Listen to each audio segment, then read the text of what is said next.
EPK capital प्रस्तुत करता है स्टारबक्स पर गहरा विश्लेषण। नमस्ते सभी को और EPK कैपिटल के चैनल में आपका स्वागत है। मैं आपकी आई होस्ट रितिका हूँ। अगर आप मेरी तरह हैं तो आपका दिन शायद तब तक शुरू नहीं होता जब तक आपने उस पहले शानदार घूंट का आनंद न लिया हो। खैर, आप जानते हैं, वह प्रतिष्ठित हरा लोगो, आरामदायक खुशबू, थोड़ा डराने वाला सीक्रेट मेन्यू। हम बात कर रहे हैं स्टारबक्स की, लेकिन आज हम सिर्फ लट्टे का आनंद नहीं ले रहे हैं, हम स्टॉक का विश्लेषण कर रहे हैं। क्या स्टारबक्स एक फुलावदार निवेश अवसर है या सिर्फ महंगे कॉफी ग्राउंड्स का एक समूह? चलिए शुरू करते हैं। तो हमारे दैनिक कैफीन फिक्स से परे स्टारबक्स वास्तव में कौन है? 1971 में सीटल में जेरी बाल्डविन, जेफ सिगल और गॉर्डन बोकर द्वारा स्थापित यह एकल स्टोर के रूप में शुरू हुआ था जो भुने हुए कॉफी बीन्स बेचता था। अक्टूबर 2025 तक स्टारबक्स NASDAQ SPX एक वैश्विक दिग्गज बन गया है, जिसके 84 देशों में 38,000 से अधिक स्टोर हैं। सोचिए एक सेकंड के लिए, यह बहुत सारे एस्प्रेसो मशीनें हैं। हालांकि संस्थापक लंबे समय से आगे बढ़ चुके हैं, लेकिन वर्तमान में कंपनी का नेतृत्व CEO लक्ष्मण नरसिम्हन कर रहे हैं, जिन्होंने मार्च 2023 में नेतृत्व संभाला। संस्थागत स्वामित्व काफी विविध है, जिसमें वेंगार्ड, ब्लैकरॉक और स्टेट स्ट्रीट जैसे प्रमुख खिलाड़ी महत्वपूर्ण हिस्सेदारी रखते हैं। इसलिए यह पारंपरिक अर्थ में एक प्रमोटर समूह के बारे में नहीं है, बल्कि यह एक व्यापक रूप से होल्ड की गई सार्वजनिक कंपनी है। आर्थिक मापदंड 10 वर्षों की अवधि में।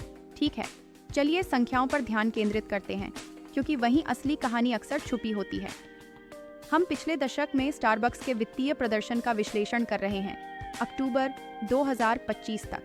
एक्रोनिम स्टारबक्स ने लगातार प्रभावशाली राजस्व वृद्धि की है।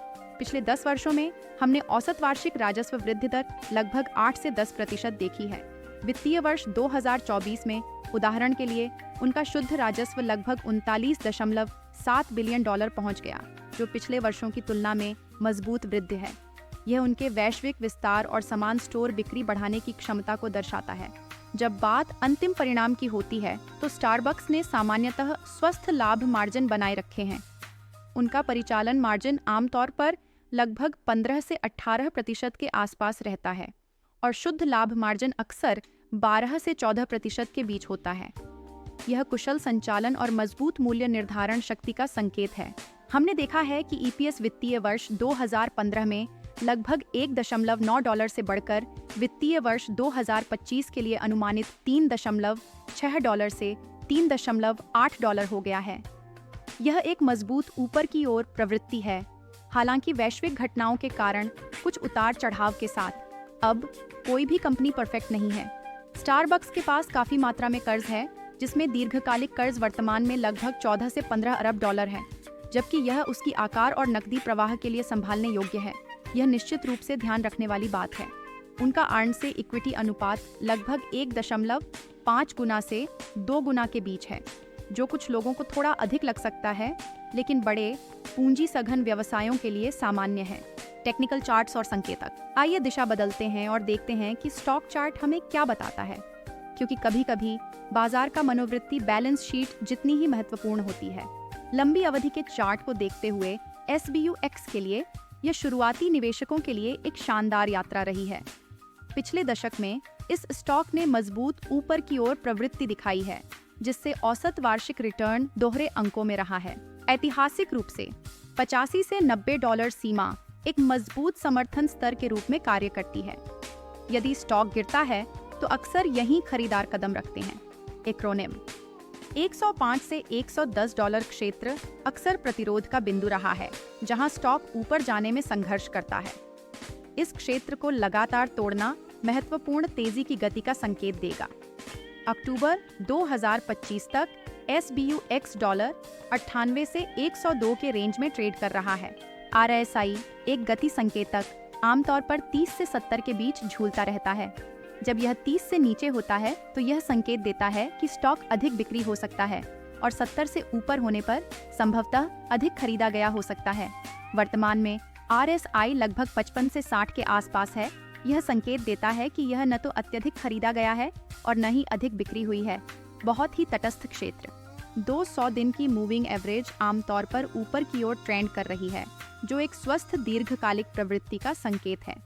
स्टॉक वर्तमान में अपनी 50 दिन की मूविंग एवरेज से थोड़ा ऊपर ट्रेड कर रहा है, जो हाल की सकारात्मक गति को दर्शाता है। बेंजामिन ग्राहम मूल्यांकन अब सभी मूल्य निवेशकों के लिए मजेदार हिस्सा है। चलिए अपने भीतरी बेंजामिन ग्राहम को चैनल करें और देखें कि मूल्य निवेश का गॉडफादर अक्टूबर 2025 में स्टारबक्स के बारे में क्या कह सकते हैं। GRHAM ग्राहम का दर्शन पूरी तरह से आंतरिक मूल्य के बारे में है। उनके विकास स्टॉक्स के लिए सूत्र का एक सरल संस्करण सुझाता है। V = EPS × 8.5 + 2G। आइए अक्टूबर 2025 के अनुसार स्टारबक्स के लिए कुछ रूढ़िवादी आंकड़े लगाते हैं। वित्तीय वर्ष 2025 के लिए अनुमानित EPS। चलिए एक रूढ़िवादी $3.70 का उपयोग करते हैं। अपेक्षित विकास दर G। इसकी आकार को देखते हुए चलिए अगले 7 वर्षों के लिए वार्षिक 7% की मध्यम भविष्य की वृद्धि दर का अनुमान लगाते हैं। तो हमें मिलती है $3.25। जब स्टॉक वर्तमान में लगभग 98 से $102 के आसपास कारोबार कर रहा है, तो हमारी सरल बेंजामिन ग्राहम गणना यह सुझाव देती है कि स्टारबक्स वर्तमान में लगभग 15 से 20% अधिक मूल्यवान दिख रहा है।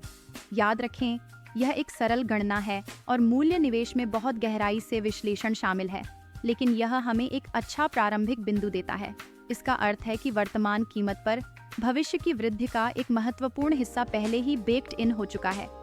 बुल और बियर का मामला, तो क्या स्टारबक्स खरीदना चाहिए, बेचना चाहिए या होल्ड करना चाहिए? आइए फायदे और नुकसान का वजन करें। बुल केस बनाम bear case. First bull case.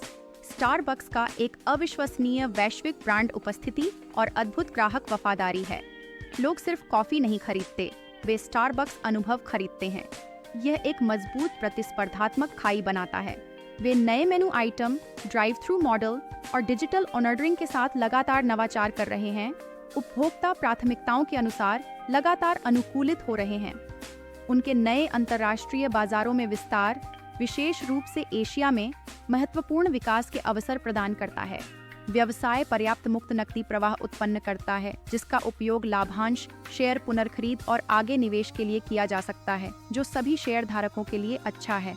अपने ब्रांड की ताकत के कारण स्टारबक्स अक्सर बढ़ती लागत को उपभोक्ताओं पर बिना मांग में महत्वपूर्ण गिरावट के स्थानांतरित करने में सक्षम होता है। उनका पुरस्कार कार्यक्रम और मोबाइल ऐप उद्योग में अग्रणी है, जो संलग्नता और ग्राहक बनाए रखने को प्रेरित करते हैं। CONS भालू मामला। जैसा कि हमारे बेंजामिन ग्राहम विश्लेषण ने सुझाव दिया, स्टॉक बिल्कुल सस्ता नहीं है। वर्तमान कीमत शायद इसकी भविष्य की वृद्धि की संभावना का बहुत कुछ पहले ही दर्शा चुकी है, जिससे लाभ कम हो सकता है। कॉफी बाजार बहुत प्रतिस्पर्धात्मक है। स्थानीय कारीगर कैफे से लेकर मैकडॉनल्ड्स तक हर कोई पाई या लैट्टे का हिस्सा चाहता है। बढ़ती श्रम लागत, बीन्स की कीमतें और आपूर्ति श्रृंखला में व्यवधान लाभ मार्जिन को कम कर सकते हैं, जबकि उनके पास मूल्य निर्धारण शक्ति है, एक सीमा है। एक्रोनिम। स्टारबक्स के भविष्य के विकास का एक महत्वपूर्ण हिस्सा चीनी बाजार से जुड़ा हुआ है। वहां किसी भी आर्थिक मंदी या भू राजनीतिक तनाव उनके प्रदर्शन को प्रभावित कर सकते हैं। विभिन्न दुकानों में चल रहे संघीकरण प्रयासों से श्रम लागत में वृद्धि और संभावित परिचालन चुनौतियां हो सकती हैं। महत्वपूर्ण जांचें। स्टारबक्स किसी भी बड़े वैश्विक कंपनी की तरह अपने हिस्से की विवादों का सामना कर चुका है। ऐतिहासिक रूप से नैतिक स्रोत, श्रम प्रथाओं और यहाँ तक कि ग्राहक सेवा घटनाओं के मुद्दे सामने आए हैं। हाल ही में यूनियनाइजेशन प्रयासों को लेकर चल रही बहस एक महत्वपूर्ण विवाद का बिंदु रही है, जिससे कुछ नकारात्मक सुर्खियां और नेशनल लेबर रिलेशंस बोर्ड के साथ कानूनी लड़ाइयां हुई हैं। ये जरूरी नहीं कि दीर्घकालिक स्टॉक ड्राइवर हों, लेकिन ESG, पर्यावरण, सामाजिक, शासन दृष्टिकोण से इन्हें जानना महत्वपूर्ण है। प्रतियोगिता के बावजूद स्टारबक्स प्रीमियम कॉफी बाजार में निर्विवाद वैश्विक नेता बना हुआ है।